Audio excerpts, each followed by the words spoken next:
Well, God bless you. Always a joy to come into your homes. And if you're ever in our area, please stop by and be a part of one of our services. I promise you, we'll make you feel right at home. But thanks so much for tuning in today. And thank you again for coming out. And I want to talk to you today about how God will bring justice into your life. We all go through situations that are unfair. It doesn't seem fair that that person could lie about you and damage your reputation. Doesn't seem fair that your sisters have children, but you can't conceive. Doesn't seem fair that you're raising a special needs child, or you lost a loved one. You're dealing with a sickness. Life has thrown you a curve. It's not what you had planned. But here's what I've learned. Even though life is not always fair, God is fair. And if you will keep your trust in Him and not get bitter, but just keep moving forward, God has promised He will pay you back for every unfair thing that's happened. Now, don't let one bad break ruin the rest of your life. Don't let one divorce, one bankruptcy, one loss of a loved one, one bad childhood keep you from the amazing future God has in store. What happened may have been wrong. What they did may have put you at a disadvantage. They played politics and you didn't get the promotion. They let you go after years of being loyal to that company. Or they didn't have time for you growing up, abandoned you when you needed them the most. That was unfair. But what they did cannot stop your destiny. They don't have the final say. God has the final say. And God said, I will restore the years that were stolen. God said, I will give you beauty for those ashes. He said, weeping may endure for a night, but joy is coming in the morning. Nothing that's happened to you is a surprise to God. God already has the restoration, the vindication, the new beginning. That setback was simply a setup for God to take you to a higher level. You got to shake off the self-pity, shake off the defeat, and get ready for God to do something new. He's going to pay you back for every injustice. This is what happened with the people of Israel. They had spent 430 years in slavery. They were terribly mistreated, forced to work long hours with no breaks. They were given quotas that were impossible to meet. When they didn't meet them, their life was made even more miserable. And God said in Exodus, I have seen the affliction of my people. I have heard their cries. Friends, God has seen every wrong that's been done to you. He has seen every person that hurt you, every tear you shed, every lonely night, every injustice. God went on to say, I am come down to deliver you. There comes a point where God says, enough is enough. I've seen it, now I'm going to do something about it.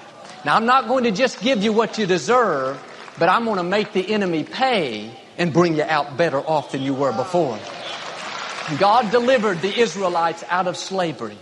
Pharaoh finally agreed to let them go. And that was a great miracle. That was worth celebrating in itself.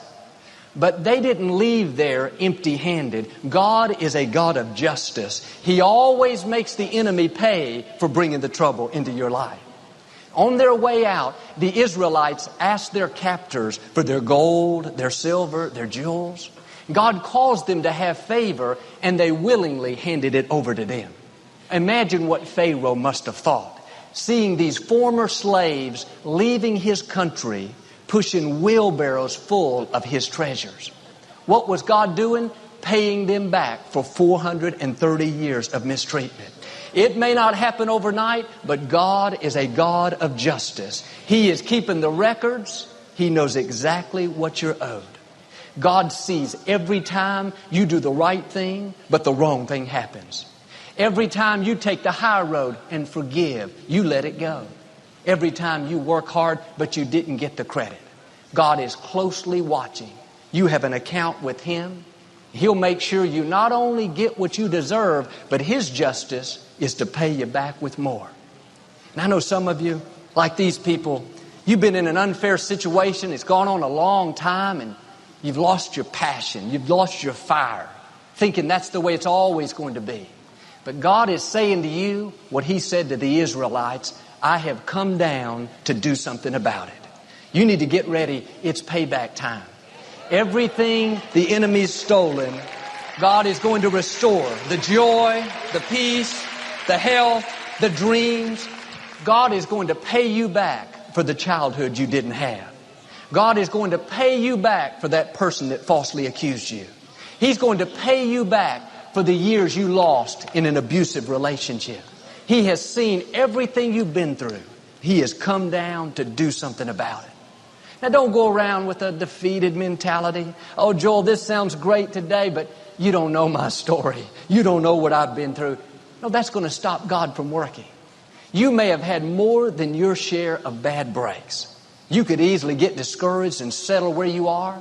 But I'm asking you to shake that off. Your attitude should be, I'm not staying here. I know it's payback time. It's restoration time. It's vindication time. It's favor time. Almighty God has come down on your behalf.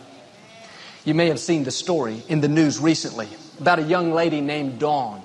She was raised in a very dysfunctional family. Her mother was homeless and had a drug problem. The mother's boyfriend was a drifter. They would live in a shelter or under a bridge. Dawn would go to elementary school for a few months. When the boyfriend would get arrested, they'd have to move somewhere else. She grew up with no stability, in and out of school. Much of the time, she didn't even have running water or electricity. In spite of all this, Dawn was an amazing student. She didn't get bitter.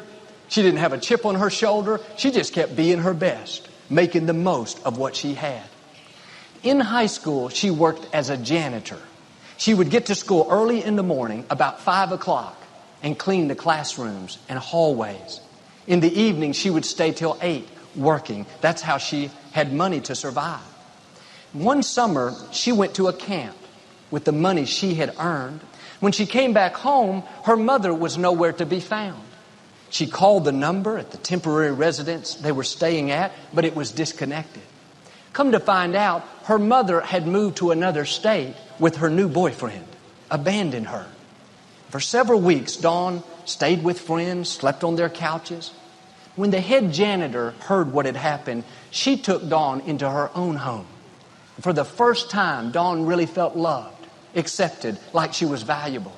She began to excel in school. She made the honor roll, straight A's. She was elected vice president of her class. She started a charity to help wounded soldiers. On and on, all these awards. When it came time to apply for college, her friends encouraged her to shoot high. And just recently, she received a letter in the mail, a